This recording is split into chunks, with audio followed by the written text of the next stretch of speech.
What's going on, everybody? Liam O'Reilly, Vermont economic realtor. Hope you're doing well. Wanted to talk about another Fed speech that just recently came out. This one right here by Christopher Waller, A Case for Cautious Optimism. I'm going to leave the link in the description for you folks. I again found this speech very interesting, similar to the Lael Brainerd speech. Basically, he's saying that they're going to stay hard on inflation despite these signs that the economy is that what they're doing, that their rate hikes are starting to work, and that the economy is starting to slow. And because he wants the economy to slow, and that's the whole point of the Federal Reserve, is to get inflation down, or that's the whole point of these rate hikes that the Federal Reserve has been doing, is to get inflation down and to bring stability to the dollar without losing uh, without raising the unemployment rate, right? That's specifically what they're trying to do. But as we've talked about in other videos, wage hours earned are starting to decrease. We're starting to show cracks in the economy. Now, something that I found very interesting is when if you click this link right here, the Watch Live, they have beyond this speech, it's Christopher Waller giving his speech. I went and watched the live version of it. Um, and at the end of the speech, there's a question and answer portion. I didn't watch all the Q&A yet. I'm planning on it, but they at the beginning of the Q&A, the person asking the questions talks about how back in 2021 and 2022, the Federal Reserve's opinion is that inflation was transitory, that inflation wasn't going to persist over time, and they didn't need to raise rates because inflation was not a big deal, and the markets bet against them, and the markets were right. The Federal Reserve was wrong, and inflation, obviously, as of right now, still floating around 6% for core inflation. It's decreased with the headline CPI, but overall inflation is still high. Now, what the markets are telling the Federal Reserve with the yield curve inversion that we've experienced for a while is that inflation is going to go down quicker than they think, or their elevated rates is going to cause the economy to crack, and thus the Federal Reserve is going to start dropping rates again. And I'm going to relate this all back to real estate here at the end of the video. But something that was very interesting and very telling, if you go into the beginning of the Q&A portion of this speech by Christopher Waller, they say, the questioner is asking him, you guys were wrong not too long ago when the markets bet against you. What makes you think that you're right now? And what he says is right here. His exact quotes were, "If I'm wrong, I'm going to be a happy man."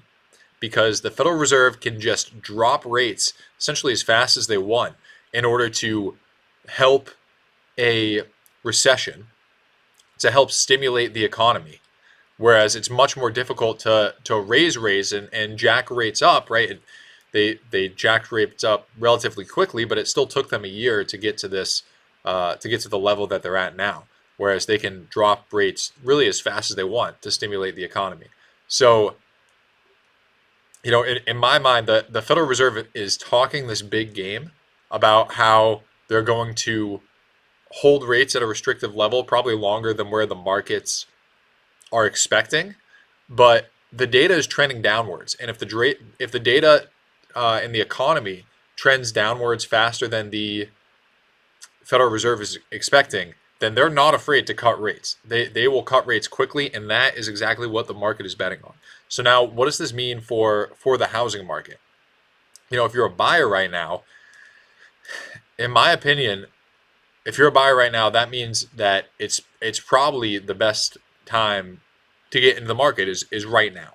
Um, if the Federal Reserve ends up dropping rates, I mean, look, if unemployment's high and rates drop, then that could be a good opportunity for you, assuming that you still have your job and you're still making good money. That could be a good opportunity for you to jump into the market in the future, because there's less competition out there. But assuming if the economy starts to show more signs of a downturn coming, and the Federal Reserve drops rates, and there's still a lot of buyers out there, then competition is going to go through the roof again. I mean, inventory is already pretty low on a national basis. And if the Federal Reserve drops rates and mortgage rates start to fall, now they're not going to fall. Something to keep in mind, which I don't think a lot of people realize, is mortgage rates were low not only because the Federal Reserve Fed funds rate was low, but because they were buying mortgage-backed securities to stimulate the investment, right? When you have a mortgage, it gets bundled up into a mortgage-backed security and then sold on the secondary market. It's pretty tough to find an investor who's going to want to purchase that mortgage-backed security at a 2.8% rate. Not that there are investors out there, but there's not that many of them. So the leftover mortgage-backed securities, to keep those rates artificially low, the Federal Reserve was purchasing those and keeping rates at 3% or below. So even if the Federal Reserve drops rates significantly, I don't know if they're going to go all the way back down to that sub 3% rate that we saw. That was a historic low, but still they could get under 5% just by the Federal Reserve dropping the Fed funds rate. Now, if you're a seller, the same thing. We know what's going on in the housing market right now, where it's still pretty hot, at least in most markets across the country, certainly here in Vermont. And the future is uncertain. The markets are betting one thing, the Federal Reserve is betting another thing. If you're a seller and the buyer pool stays there, at least as it is right now, and the Federal Reserve is forced to cut rates and lower mortgage rates because of economic activity that's happening, then the value of your property is gonna continue to go up. We're gonna have even more bidding wars than we're experiencing right now, or than we experienced in the past, and these property values are gonna continue to rise. But if for some reason the economy starts to crack and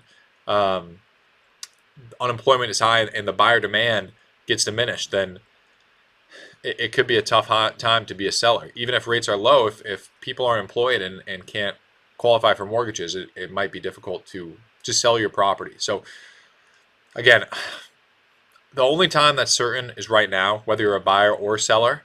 And in my opinion, there's a very likely scenario where there can be more competition for buyers in the future. And I would say there is a scenario where there's less buyers than there are sellers out there in the future if we experience a really bad economic time. But personally, I think, for a buyer, the time to get in the market is now. And